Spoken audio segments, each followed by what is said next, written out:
Assalamualaikum warahmatullahi wabarakatuh. Berjumpa lagi di mata pelajaran komputer dan jaringan dasar.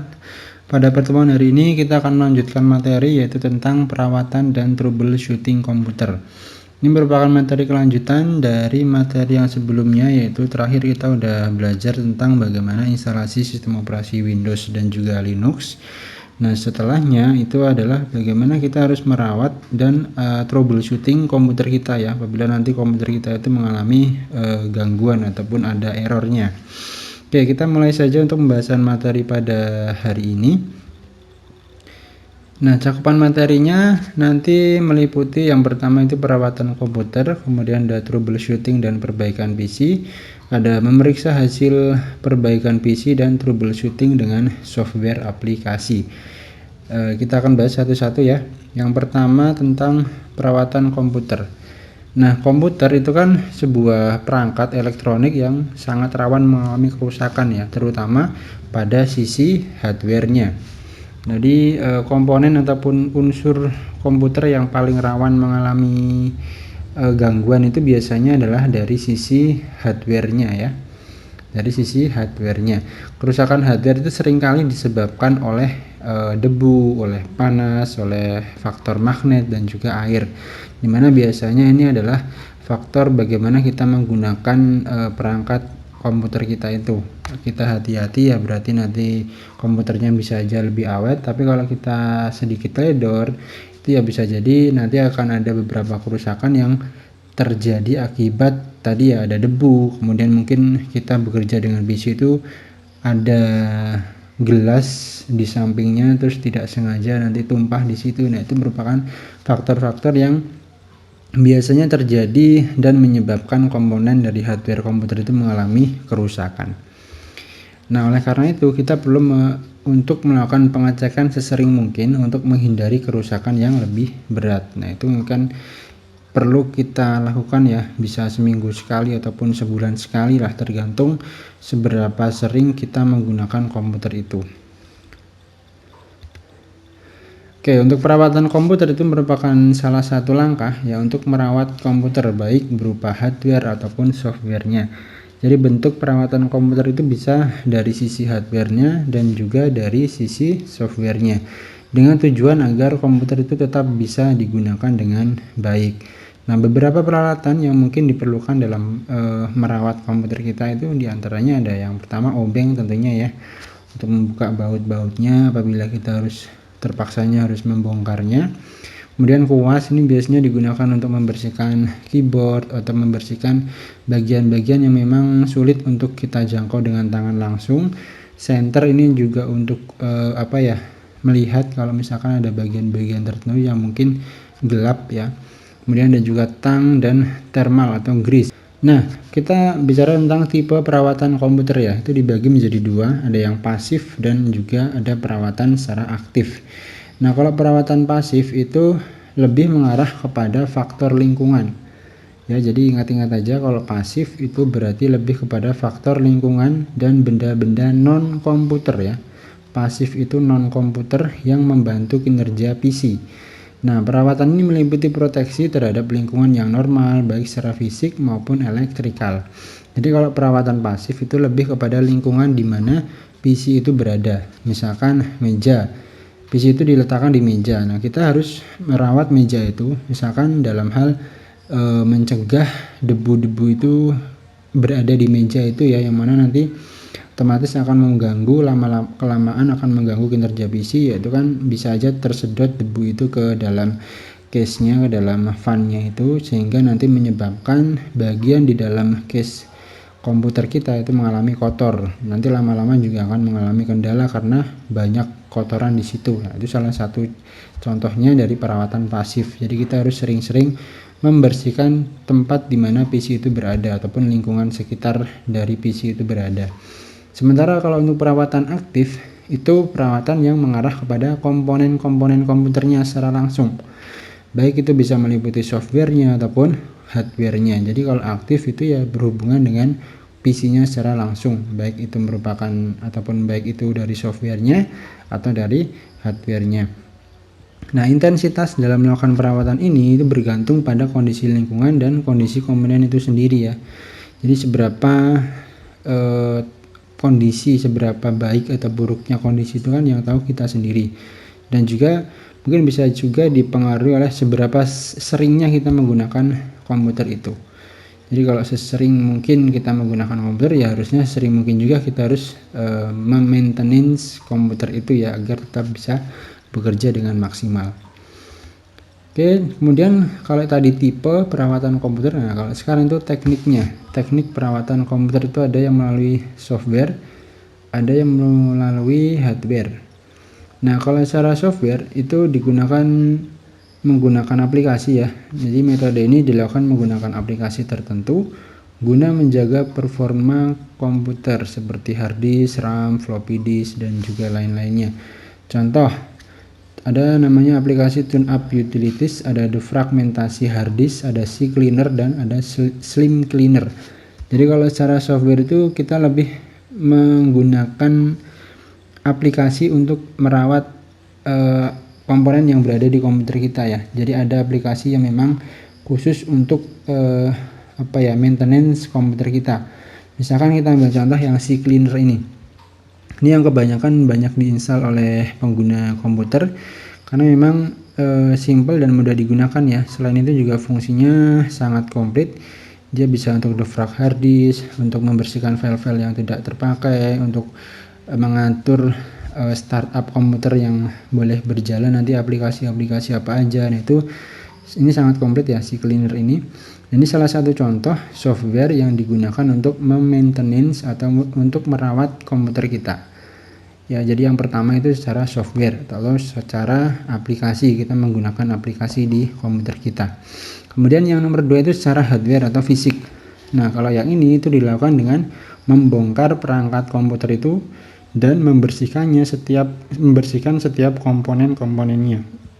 Jadi kalau secara fisik itu lebih kepada kita langsung membersihkan fisiknya ya, langsung membersihkan komponennya seperti misalkan hard disk, RAM, atau mungkin motherboardnya. Nah seperti itu, jadi kita harus bongkar kemudian kita bersihkan satu persatu. Itu bedanya ya secara software dan secara hardware. Berikutnya adalah kita ambil contoh ya, mulai ambil contoh untuk perawatan keyboard. Nah, jadi perawatan yang harus rutin dilakukan itu adalah melakukan pembersihan debu dan kotoran secara berkala. Nah, kenapa saya contohkan keyboardnya? Karena salah satu komponen keyboard ini yang paling sering kita akses ya dalam menggunakan komputer. Bisa jadi tidak mungkin kita mengakses komputer tanpa keyboard ya. Nah, kalau yang keyboard fisik terutama, yang pertama, debu dan kotoran itu dapat masuk ke dalam keyboard melalui sela-sela tombol pada keyboard ya. Tentunya di keyboard itu kan pasti ada sela-sela di antara tools-nya itu ya, yang mana itu rawan sekali untuk dimasukkan ataupun dimasuki debu seperti itu. Apalagi kalau lingkungan kita kotor, meja kita kotor, nah itu akan sangat rawan sekali ada debu-debu di situ. Kemudian debu dan kotoran akan menumpuk menjadi banyak dan mengeras sehingga akan mengganggu kenyamanan dalam menekan tombol atau malah tombol itu nanti jadi keras dan tidak berfungsi. Nah, kemudian ada juga minuman yang tumpah merupakan penyebab yang sering terjadi yang membuat keyboard itu macet, tombol seperti terpencet terus, dan juga dapat terjadi hubungan pendek ya, artinya konslet di sini. Jadi memang ini salah satu peralatan ataupun komponen komputer yang harus kita jaga kebersihannya, karena kalau tidak ya nanti pekerjaan kita akan jadi terganggu ya, karena nanti beberapa tools dari keyboard ini nanti jadi tidak akan berfungsi seperti itu. Kemudian kita juga bisa mendeteksi kerusakan hardware ya. Jadi kalau ada beberapa tanda-tanda yang ada seperti ini, ada pada penjelasan seperti ini ya, berarti kita harusnya sudah bisa memperkirakan ya, kira-kira ini yang rusak apa. Nah, ini beberapa deteksi ya. Yang pertama, jenis kerusakan hardware itu dapat dikategorikan menjadi 3 macam. Yang pertama adalah kerusakan yang bersifat temporary, artinya kadang-kadang. Jadi kerusakan itu datangnya itu kadang-kadang, tidak sering. Contohnya komputer tiba-tiba hang, kemudian hard disk berbunyi dan lain-lain. Jadi apabila kadang-kadang komputer itu tiba-tiba hang, kemudian hard disk berbunyi, berarti ada pasti ada beberapa ataupun ada salah satu komponen yang mengalami kendala, mengalami error. Itu harus kita cek. Kemudian ada kerusakan sedang nih atau sering. Contohnya tombol power macet, kemudian tombol keyboard sering macet dan lain-lain. Kemudian yang ketiga adalah kerusakan total. Misalkan contoh pendingin yang ataupun kipas pendingin yang sudah tidak bisa berputar sama sekali, monitor tidak hidup. Nah, ini merupakan masuk ke kategori kerusakan total. Kalau kerusakan total ini biasanya ya kalau misalnya nggak bisa diperbaiki ya kita harus ganti ya. Kemudian deteksi kerusakan hardware itu dapat dilakukan melalui 3 tahapan. Nah, yang pertama adalah identifikasi kerusakan berdasarkan visual. Jadi kita bisa mendeteksi secara langsung ya, secara melihat secara langsung ataupun dengan kode tertentu seperti suara, hasil keluaran monitor, fungsi dan hasil kerjanya. Ini adalah jalan pertama yang kita bisa lakukan untuk mendeteksi apakah ada error ataupun ada gangguan di komputer kita, yaitu dengan cara visual. Kita melihat secara fisik bagaimana komputer itu bekerja ataupun kita bisa mendengarkan beberapa kode seperti suara ya. Kemudian hasil keluaran dari monitor dan fungsi dan hasil kerjanya. Kemudian yang kedua adalah identifikasi kerusakan dengan software. Nah, ini salah satu contohnya tadi sudah saya sebutkan, yaitu menggunakan CCleaner. Kita bisa menggunakan itu untuk mengecek apakah ada komputer ataupun ada sistem kita yang mengalami kerusakan. Dan yang ketiga itu adalah deteksi kerusakan secara fisik. Contohnya apabila panas komputer itu terlalu tinggi, nah mengakibatkan performanya menurun, bisa diakibatkan karena putaran kipas yang lemah ataupun mati.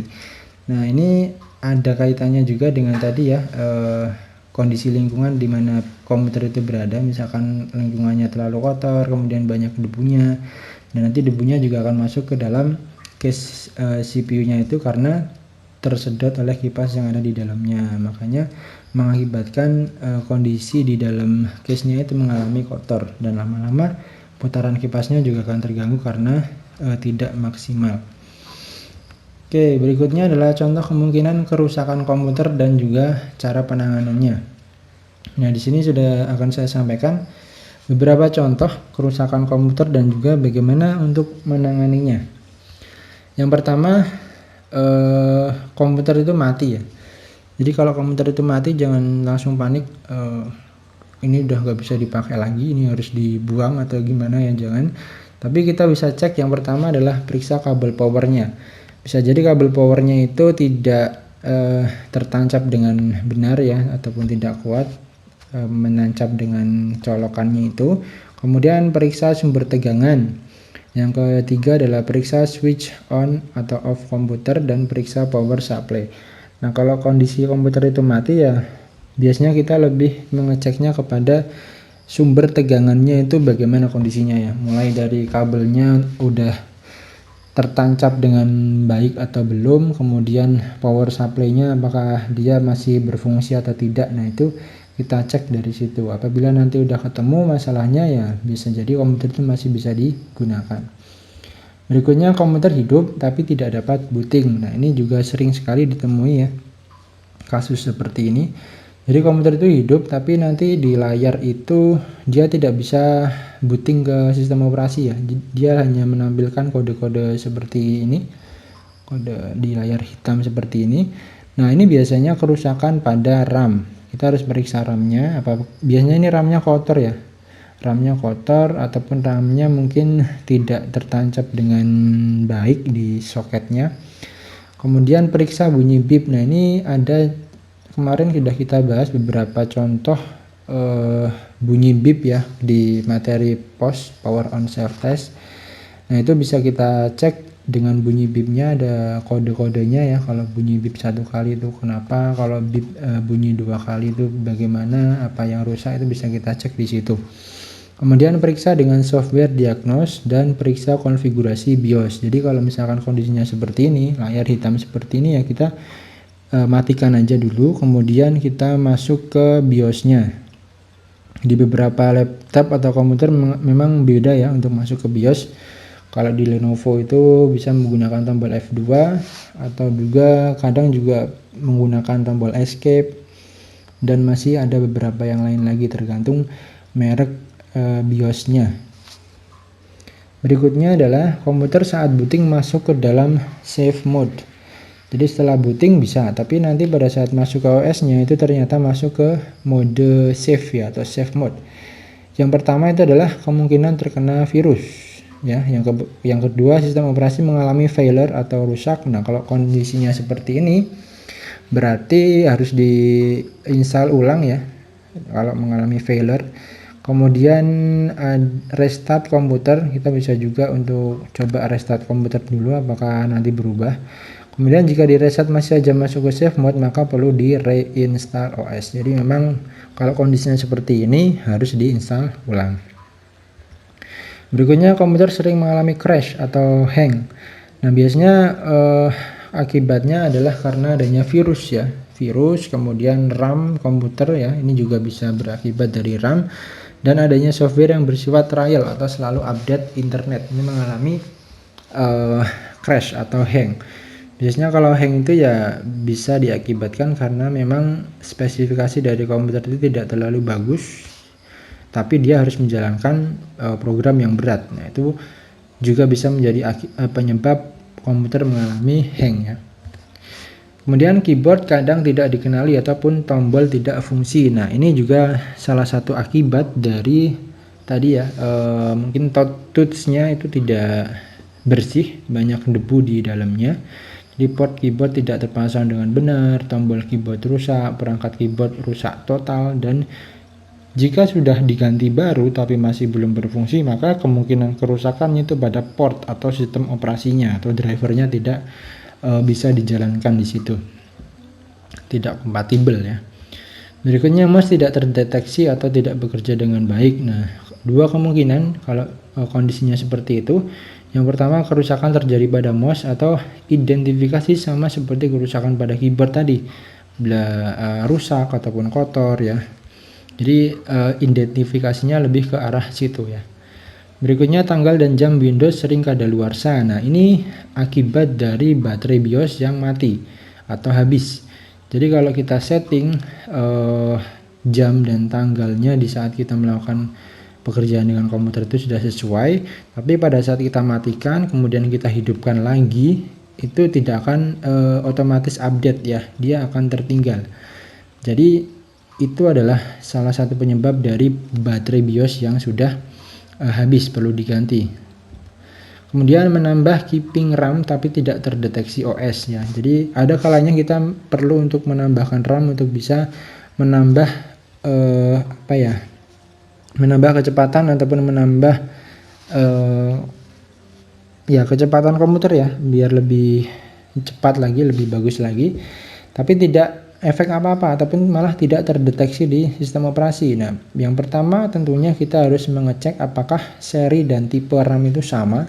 Biasanya ini juga menjadi faktor ya kenapa tidak terdeteksi di OS, dan juga periksa apakah slot RAM itu mengalami masalah, apakah slotnya itu rusak ataupun kita dalam memasangnya kurang benar, itu harus kita cek ulang lagi.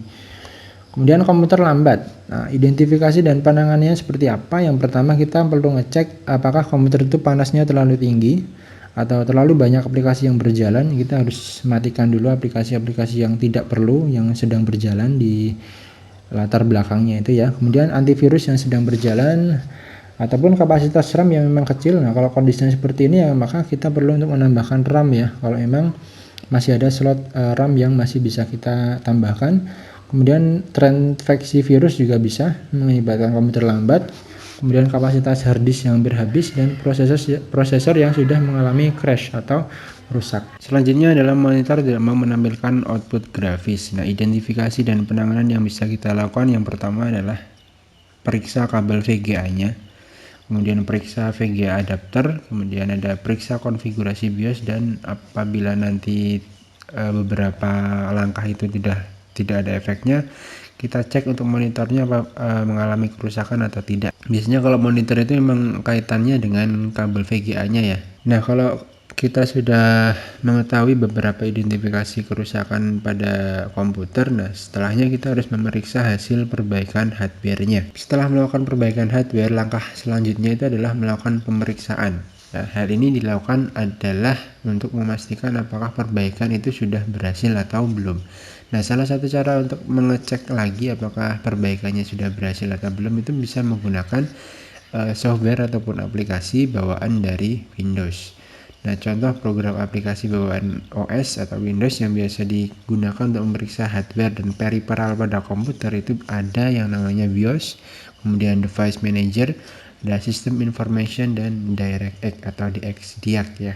Nah, kita mulai dari yang pertama yaitu BIOS. BIOS itu merupakan sebuah firmware ya, yaitu sebuah tool yang telah disediakan pada motherboard.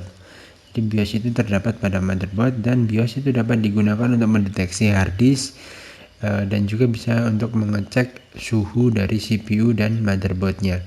Nah, apabila nanti suhu prosesor itu melebihi 60 derajat, maka ada yang salah dengan komputer kita. Nah, suhu yang normal itu seharusnya adalah 40 sampai 50 derajat. Berikutnya adalah Device Manager.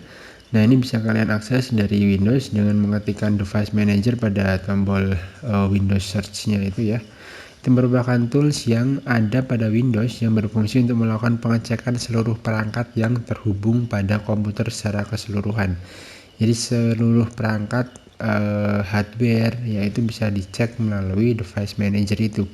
Nah, tool ini dapat digunakan untuk mendisable ataupun menenable hardware yang dipasang, dan juga untuk uninstall driver maupun update driver. Nah, ini juga kaitannya dengan driver ya, driver dari hardware komputer yang terpasang pada komputer kita. Misalkan ada driver WiFi adapter ya, itu nanti bisa kita setting di situ apa kita mau mendisable-nya ataupun mengenable, ataupun nanti bisa juga untuk update drivernya itu. Nah, Device Manager itu juga dapat memberikan informasi apakah driver sudah terinstall dengan baik atau belum. Ya, jadi ada BIOS, kemudian ada Device Manager ya. Nah, ini adalah tampilannya. Pada kotak dialog di samping itu terdapat semua hardware yang terpasang pada komputer ya. Ini adalah beberapa tampilan yang mana menggambarkan hardware yang terpasang pada komputer kita. Nah, apabila nanti ada muncul tanda seru seperti ini ya, ada kuning tanda seru seperti ini, berarti ada driver yang belum terpasang dengan baik atau belum terinstall dengan baik di komputer. Jadi biasanya kalau untuk ada yang tanda-tanda seperti ini belum akan bisa berjalan dengan maksimal. Berikutnya adalah System Information. Nah, kalau System Information ini beda dari Device Manager ya. Ini digunakan untuk mengetahui informasi bagian hardware. Nah, tool ini juga dilengkapi dengan fasilitas yang mampu digunakan untuk mendiagnosis jaringan, hardware, dan file system. Ya, jadi ini lebih digunakan untuk mengetahui informasi tentang hardware-nya ya, baik itu versinya, kemudian manufacturer-nya dari mana, modelnya, dan lain sebagainya. Berikutnya adalah DirectX atau DXDiag ya biasanya kita tulisnya. Jadi DirectX ini merupakan aplikasi bawaan dari Windows yang digunakan untuk mendiagnosis semua hardware yang berhubungan dengan grafis, network, dan juga multimedia. Tool ini mampu mendiagnosis sistem display monitor, sound, musik, input, dan juga network. Jadi kurang lebih tampilannya seperti ini ya. Nah, yang terakhir adalah POS atau Power On Self Test. Ini di pertemuan sebelumnya udah kita bahas ya. Jadi POS ini adalah tes yang dilakukan oleh komputer ataupun PC untuk mengecek fungsi-fungsi komponen dari komputer, apakah sudah bekerja dengan baik atau belum. Jadi POS ini dilakukan pada saat booting. Jika komputer itu mengalami masalah, maka akan terdeteksi gejala kesalahannya melalui POS, yaitu berupa peringatan ataupun pesan, berupa suara ataupun tampilan visual pada monitor. Kurang lebih tampilannya seperti ini ya. Nah, kemudian jika ada salah satu prosedur POS yang tak berhasil dilewati, maka PC akan menerima pesan ataupun peringatan kesalahan dari POS. Nah, pesan ataupun peringatan kesalahan itu berupa kode BIP. Kode BIP ini juga sudah kita bahas ya, ada beberapa kode ataupun beberapa macam bunyi yang bisa mengindikasi kerusakan pada PC kita, yang melalui speaker yang terhubung dengan motherboard ataupun tampilan di layar monitor sesuai dengan standar masing-masing motherboardnya. Nah, kesimpulannya adalah BOS itu suatu proses pemindaian ataupun pengecekan pada komponen-komponen atau hardware pada komputer saat komputer baru dinyalakan ataupun booting. Apabila ada suatu masalah, BOS ini akan memberikan suatu kode berupa bunyi beep. Oke, untuk materi pada hari ini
sini saya menggunakan Mikrotik Routerboard dan akan saya remote dengan Winbox.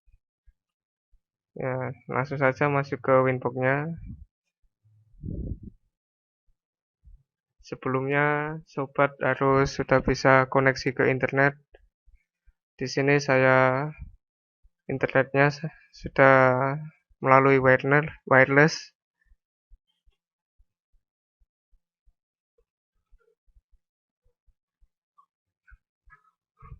Oke, langsung saja masuk ke IP firewall. Ada ya di sini jamnya kita rubah ke DSD-NAT. Protokolnya TCP. Ya di sini portnya HTTP yaitu 80. Kemudian pada tab action yaitu kita redirect dari port 80 ke port 8080 yaitu portnya web proxy. Oke. Apply. Oke. Nah, sekarang kita langsung masuk ke IP web proxy.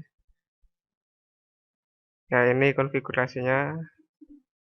Centang enabled untuk mengaktifkannya. Kemudian chat administrator sesuka Anda.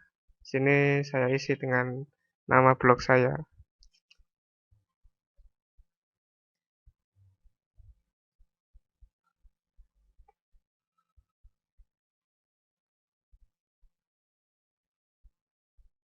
Ya, jangan lupa untuk chat on disk-nya juga dicentang, soalnya biar nggak menghabiskan resource yang ada di router Mikrotik. Karena chat ini sangat, ya ada yang besar dan ada yang kecil juga sih. Langsung saja masuk ke akses. Ya di sini ini website yang akan diblok tadi. Di sini masukannya. Yaitu pada DSD port diisi 80 dan DSD hostnya isi domainnya, yaitu yang tadi misalnya www.google.com.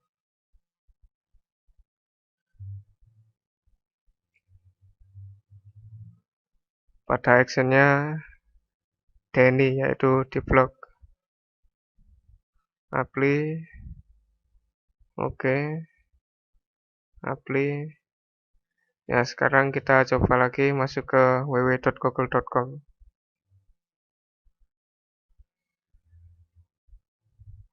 Nah, di sini berhasil yang ada tandanya error forbidden.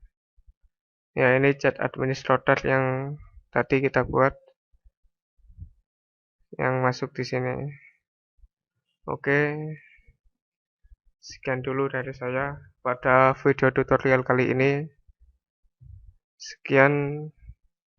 Terima kasih sudah menonton. Assalamualaikum warahmatullahi wabarakatuh.